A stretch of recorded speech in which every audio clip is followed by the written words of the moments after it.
How's it going, everyone? And today we're going to be covering some EV plays, which is going to be ChargePoint, Polestar, and MULN. We're going to be taking a look at the charts, of course, and we're going to be taking a look at the recent institutional ownership and short interest information. So let's get started. Let's start off with ChargePoint. So it ended up closing today at $14.74, being down 2.45%. On the low, it tested $14.47, and then on the high, testing $15.10. When we take a look at the volume stats on the day, you can see we traded at 6.999 million shares, and the average volume over 10 trading days is at 8.739 million shares. So we have below average volume, and we also see that we had a pullback in the stock. Now, when we take a look at our chart, what you can see very clearly is ChargePoint is trading in quite the range. So we found support today right around 14.5.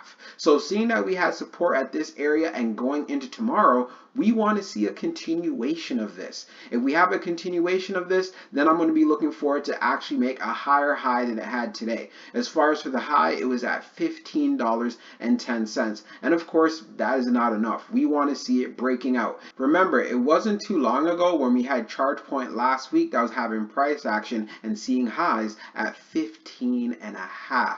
So we want to see it being able to get back to these levels sometime this week. But if we have weakness inside of the markets, then it's going to have a hard time doing that, of course. We have the 9 EMA that is sitting below the 21 and as well as for the 50. So in the bullish case scenario, we want the 9 EMA to curl up above these moving averages so we can make that move back to $15. If we're able to get above 15.10, which was the high of the day, then that's where I want to see we can move up further and at least get to around 15.30. The break above 15.30 can get us back above 15.5, and of course, like we've talked about in previous videos, resistance is right at the top at $16. This has been a consistent area of resistance for ChargePoint, so please add that to your notes. If we end up seeing some weakness and we break through the support that we have been showing at around 14.5, I'll show you where we could possibly go. We can get all the way down here testing right around $14 if 14.5 fully breaks. So I'll be watching this level, and if it does get down there and we end up seeing some strength in the markets, or we get some sort of catalyst pertaining to clean energy or EV plays, ChargePoint can bounce and make that move back to 14.5. So let's see what it does going into tomorrow. So we're going to take a look at the recent institutional ownership and short interest information for ChargePoint. Scrolling down on the page, green rows indicate new positions, while red rows indicate closed positions. So we're going to focus on the recent filings for August the 1st. So we have two here. So we have a closed position from LS Investment Partners, LLC, and we have a new position here from Investors Asset Management of Georgia that purchased 3,000 shares. Now, when we take a look at the short interest, the off-exchange short volume ratio is at 42.90%.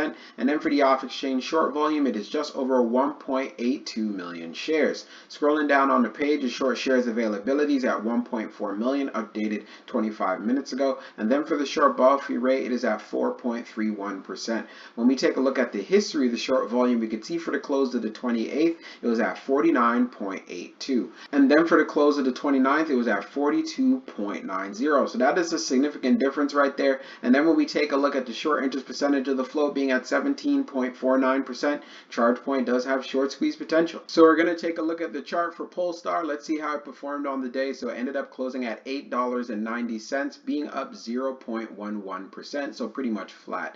And then when we take a look at the range, on the low, it tested $8.73, and then on the high, testing $9.06. When we take a look at the volume stats on the day, you can see we traded at 1.323 million shares, and the average volume over 10 trading days is at 1.731 million shares. So we have below average volume on the day, and we had some consistency in the stock. Now, when we take a look at our chart, which is a 15-minute chart, you can clearly see from the lines that I've already drawn out for us, it is trading in a very tight range. So you can see as far as for the low of the day, we tested at 873. And of course, we've seen this area being tested multiple times in the past. I won't go over it, but you can see the trend that we have going on here, aside from over here back on the 26th where we actually broke through those levels, but we recovered quickly, especially when we got to $8.65 or the 860 range. We also do know that the 52-week low is around 853, so bouncing off of those areas is of no shock.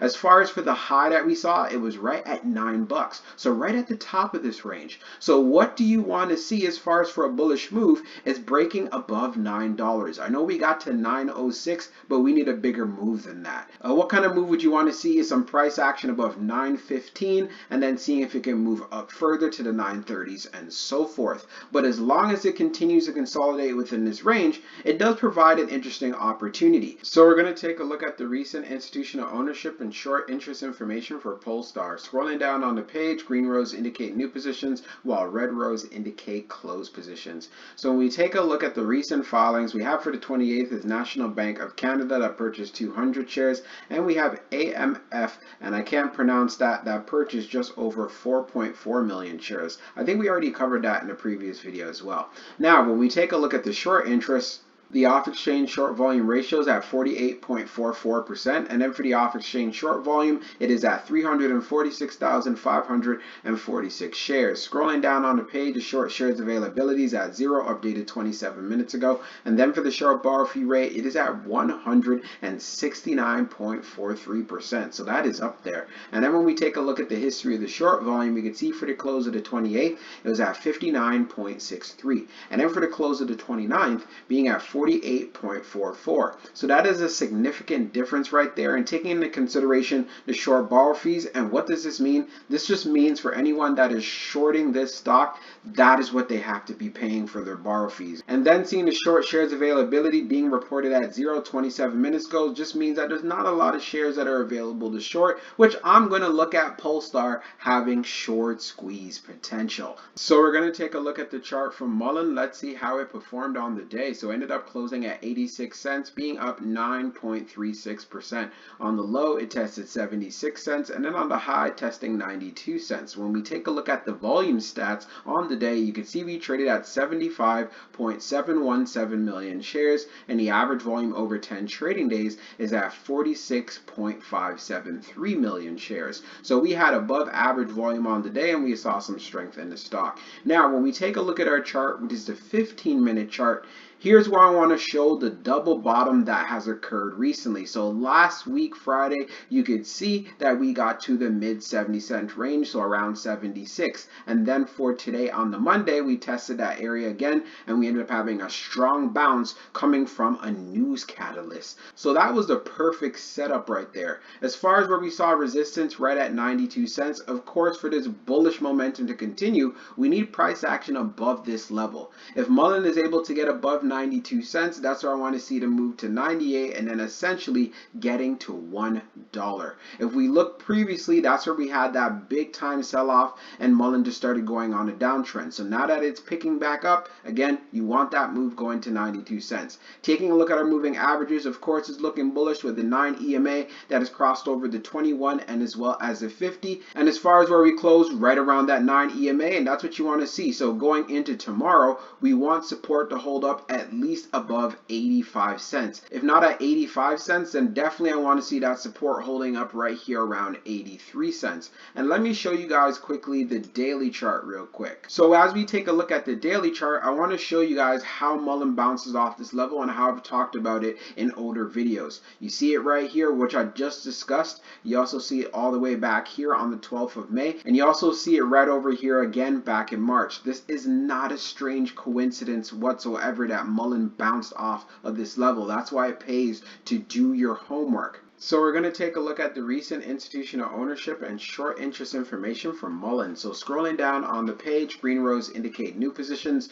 while red rows indicate closed positions. So we see the recent filings for August the 1st. We have Jackson Wealth Management LLC with the closed position, and you can see for the 28th we have Trainer Capital Management Inc. that purchased 15,000 shares, and the National Bank of Canada that purchased 536,500 shares. And then we have QCM Limited that purchased 12,698 shares, and Venture Visionary Partners LLC that purchased 1,000 shares. Now, when we take a look at the short interest, the off-exchange short volume ratio is at 55.45%, and then for the off-exchange short volume, it is just over 15.26 million shares. Scrolling down on the page, the short shares availability is at 100,000, updated just now, and then for the short borrow fee rate, it is at 44.76%. 4%, so it's up there. And then when we take a look at the history of the short volume, we can see for the close of the 28th, it was at 48.09. And then for the close of the 29th, being at 55.45.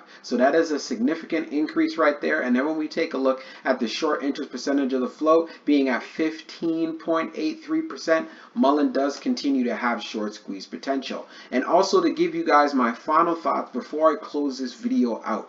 Part of the reasons why MULN ended up having a pullback, we had the news that came out in regards to, you know what, they are going to be looking to doing offerings. So what does this do? This dilutes existing shareholders. So of course we had a pullback in the stock, and we pulled back to the levels, which are the key areas, which I talked about, the mid 70-cent range when we went over the chart. And as far as for the catalyst for today, so they ended up actually making a new development center, and the CEO was saying this will help with building their corporate footprint and support their EV programs. So in my personal opinion, when it comes to this play, that's why I always say that you have to have a strategy, whether you want to trade it or whether you want to be an investor, because then you're going to have a game plan that works best for you. But in the meantime, let's see if MULN can make that move to $1 like I was saying, but we need to see that break above 92 cents, and I know many of you are going to be watching that level as well. And if you're new to this channel and you enjoy this content, don't hesitate on subscribing. I'll be talking to you guys soon.